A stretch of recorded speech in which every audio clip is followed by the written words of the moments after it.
Colorado over La Vita Pass, Walsenburg, where interchange is done with the Union Pacific Railroad and the BNSF Railway.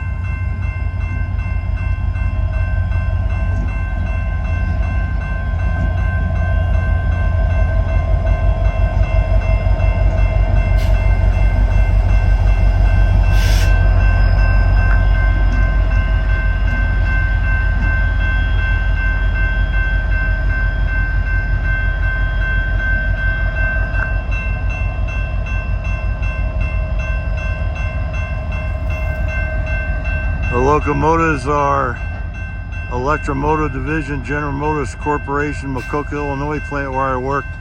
SD70 Max heavy haul freight locomotives, AC traction motors, and they were purchased from BNSF Railway.